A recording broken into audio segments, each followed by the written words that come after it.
Hello, people. It has come to my attention that discussions of the LGBT community are all over the internet, all over basically everywhere. It's everywhere. It's imminent.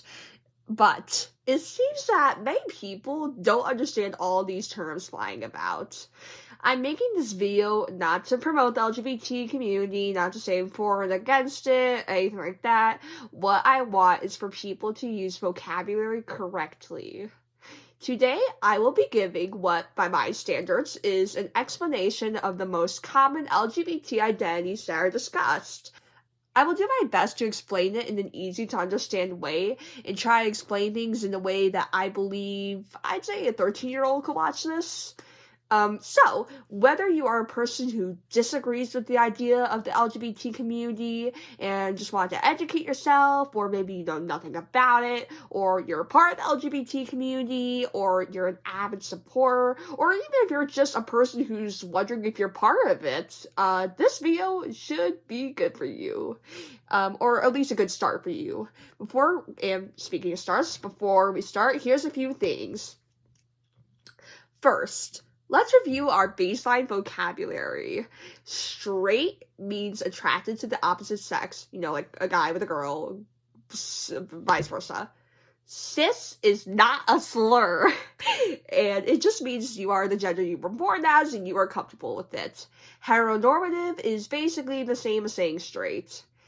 Now, this gets a little more complex, but when I say sex, I mean the organ between your legs that determines your role in childbirth.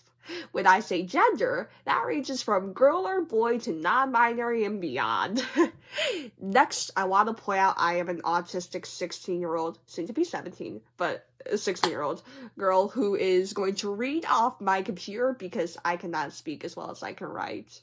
Finally, even as a member of the LGBT plus community, I do not consider myself an ally or out and proud, and don't always understand or even agree with the various identities that I hear about, learn about, so on. That being said, I believe everyone deserves basic respect as humans, and in addition to that, I did my research in hopes of not misrepresenting and strengthening my own knowledge. But it also was not deeply thorough, so I won't be an infallible source of information, and these simplified explanations may miss a lot of important information, but I want to consider this a good starting point.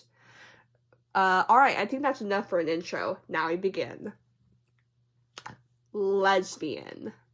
To start off, this is not a curse word. A 13-year-old I babysit insisted it was, but it's not.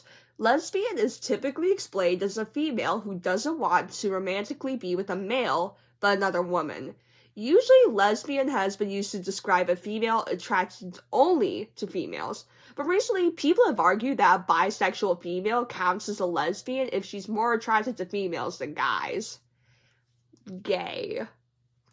This term relates to two things, actually. This can either relate to any same-sex couple, like two females dating, that's gay, or, in its more widely known way, a male who doesn't want to romantically be with a female, but another male. Similar to the term lesbian, the criteria for identifying as gay are arguable. Bisexual. This can be any person who wants to romantically be with a male or a female. Often, bisexual people have preferences. Like, I have a friend who's bisexual, and she likes both guys and girls, but most of her crushes are on girls.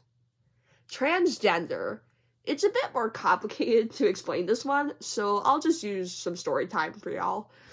Let's say Maxine was given the pink card as a baby at birth, but growing up, Maxine didn't feel like a girl. Maxine hated being a girl, didn't want to look like a girl, didn't want to act like a girl, and this went just beyond being a tomboy. Maxine generally feels like a boy, thinks like a boy, acts like a boy, is a boy, wants to look like one. Maxine is transgender. In this case, F2M transgender, since Maxine is becoming a Maxwell, aka Max. Of course, this can go the other way around, M2F transgender, a person who is assigned male at birth, transitioning to a female. And also, when I say transition, it can mean different things. Like, for example, social transitions are just going by different pronouns, maybe a name change, dressing the way you want. And then there's like another kind of transition which involves something more potentially permanent, queer. This term generally works as the label for those who don't fall into the line of an existing LGBT type. This is kind of like the other option in a check all that apply. Like, genderqueer people feel like none of the existing terms to describe gender work for them. And queer sexuality is when a person says that the existing terms like gay or bisexual or pansexual don't fit them. Intersex. Intersex describes not gender identity, but rather an aspect of a body. My current best way to explain it is when a person is born with things that make that person different from the normal male and female mold. Asexual. So asexuality actually refers to a spectrum of different ways this occurs in people, but ultimately, asexual people experience little to no desire to physically love someone. They have a desire to mate. Like with all LGBT identities, there's no specific reason for this. People are just born differently from each other. It happens. We don't look at an autistic person and jeer, yo, why were you born like this? At least I hope you don't. And also, asexual people can still be attracted to people. And there can be gay asexuals, bisexual ones, and so on and so forth. Within asexuality, there are identities such as, but not limited to, demisexuality, where you only, I need to emphasize this, only experience physical attraction when you have a strong emotional bond with a person. And aseflux, in which your willingness to procreate is inconsistent. The opposite of asexual is hypersexual. Aromantic. Like asexuality, this is a spectrum, but instead of low desire to mate, replace it with low desire for a romantic relationship. This can present as never having had a crush, to having a hard time telling the difference between a deep friendship and a potentially romantic relationship. And like asexual people, being aromantic doesn't mean you can't be straight or pansexual or whatever else. And by extension, aromantic people can have romantic relationships and find a form of satisfaction in them.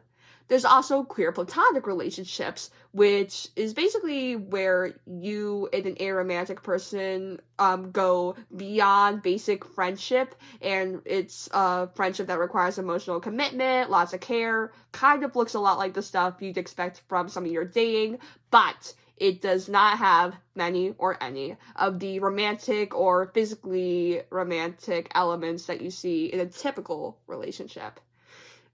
Romantic relationship.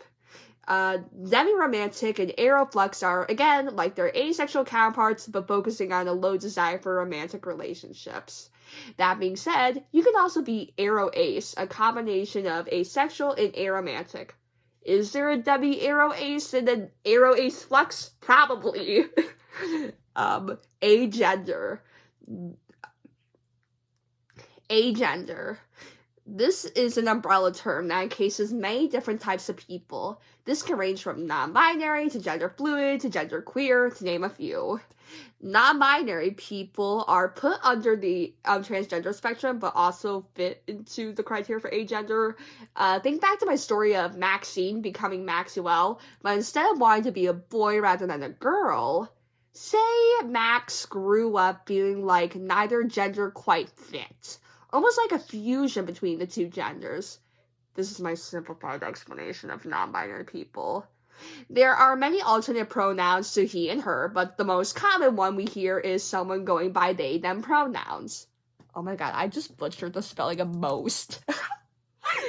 Alright, fix that. A good question a friend of mine brought up was, I know someone who introduces as she, they. What is that about? Well, I'm not non-binary, but I know a lot of non-binary people, so I'll explain it this way. Non-binary people may feel they lean more towards one gender more than the other. In the case of she, they, this person doesn't mind being seen under a feminine lens, if that makes sense. That person's still non-binary, though. In other cases, it's because non-binary people understand that not everyone will use they, them, so they'll list the most comfortable option. Gender fluid people are people who essentially change their gender regularly. This could mean a person could identify as a girl one week, but the next week that person is non-binary. The way this usually works is if pronouns come up to the person, that person will say what gender they feel in the moment. A variation of this is gender flux. In this case, say Lee identifies as a male most of the time, but can still exhibit gender fluid behavior. I feel like calling it gender fluid behavior is really bad. Sorry, that's my simplification. Gender fluid,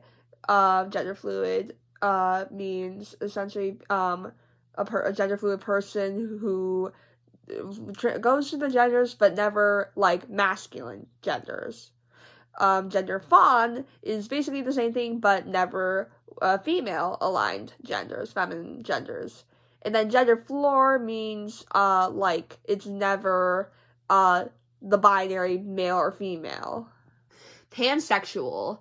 The way I like to explain this is sort of like lesbians say yes to females, gay guys say yes to males, bisexual people say yes to both, and pansexual people say yes to all and any. A pansexual person could be attracted to non-binary people and transgender people, or genderqueer and agender people, as well as females and males. Basically, y'all got a chance. It's also been explained as loving people by their hearts, regardless of gender and sex. Serosexual. This is mainly used to describe an agender person attracted to another agender person. The most common example being a non-binary person dating another non-binary person. It can also be argued that this label can entail a transgender person being attracted to another transgender person, but that's, like, up for debate. Sapphic is a term used mainly to describe any person, be it a non-binary person or a cis person, who is attracted to women. Or females, or whatever. Other identities fall under this category, such as lesbian or bisexual. Achillean has been used to describe the male equivalent to this, but it's not official and has only recently been used. So I think that's all for today. Thank you.